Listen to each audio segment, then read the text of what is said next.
Have you already seen all the popular movies on Prime Video? Well, I have good news because there's still plenty of hidden gems buried inside of Amazon's catalog. And I sifted through all of the noise so you don't have to. So no more endless scrolling and no more guesswork, just 7 underrated movies on Prime Video you can stream today. And stick around because I saved the wildest one for last. So let's kick things off with the movie that makes the Hunger Games seem like diet violence for aunties. This is Battle Royale, and it's every bit intense as the name suggests. In Battle Royale, a class of high school students is forced into a government-run game where the last person standing survives. Released way before Hunger Games, PUBG, or Fortnite, Battle Royale was banned in several countries because it was deemed too violent at the time. It's brutally slick and chaotic with characters who actually respond like people trapped in the last man standing nightmare. It's not afraid to throw you into a moral blender and ask you what would you do to survive and how far would you go. Anyone into dystopian thrillers with a bite and no hand-holding should enjoy Battle Royale. If Battle Royale's like a punch in the face, our next movie, Blue Ruin, sneaks up behind you and it quietly sinks the blade in. In Blue Ruin, a drifter returns to his hometown to carry out an act of revenge,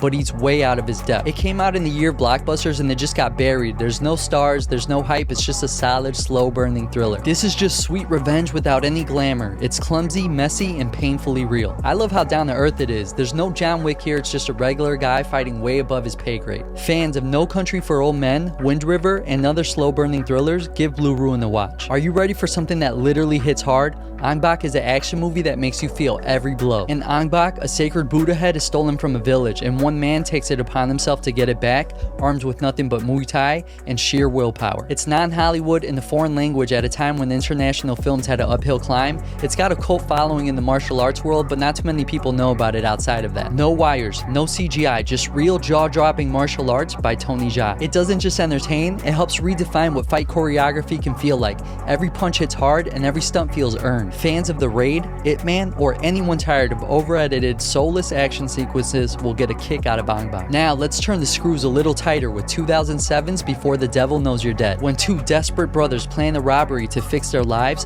what happens next is a slow-motion implosion. This one's a family drama disguised as a heist, gone horribly wrong. Directed by Sidney Lumet in his final film, it's an underrated triumph in tension, character, and unraveling guilt. It makes you watch the consequences in real time. You don't get any of the relief, just the recoil. If you enjoy character-driven thrillers where every choice costs something, Before the Devil Knows You're Dead is what you want. From chaotic families to ice-cold ambition, A Most Violent Year is a slow simmer of quiet power. A Most Violent Year takes place in 1981 New York, when an immigrant businessman tries to grow his company without compromising his values, as corruption, crime, and pressure closes in. Even though the title sounds like it would be full of action, it's actually a little slow at places, but the performances more than compensate. It has this cool and careful way of showing you who the characters are instead of just telling you. The movie asks you what would you give up to stay good, but then it shows you how that choice becomes tougher and tougher. Fans of tense, slow burn atmosphere films with moral gray zones, A Most Violent Year is for you. Okay, so this next movie's pretty recent but already underrated. I'm talking about In the Land of Saint and Sinners. In the Land of Saint and Sinners, Liam Neeson plays a hitman in a quiet Irish village who's trying to leave the life behind,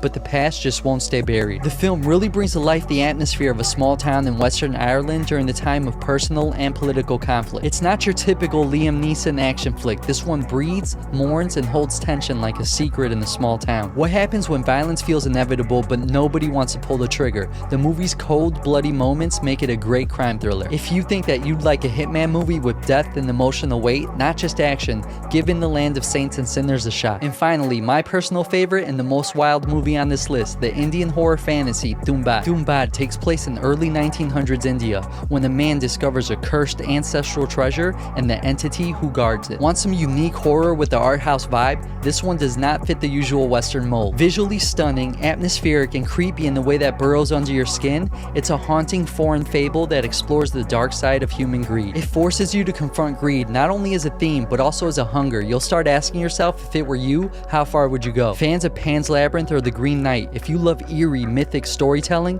Tumbbad is your next horror flick. There you have it, 7 overlooked Prime Video movies you can stream right now. Which one are you watching first? Drop it in the comments. And don't forget, you can always check the top pinned comment on the video for up-to-date streaming info. So if you love movies like I do, hit subscribe to join the MovieSnacks community because we're only getting started. And as always, thank you for watching, and until next time.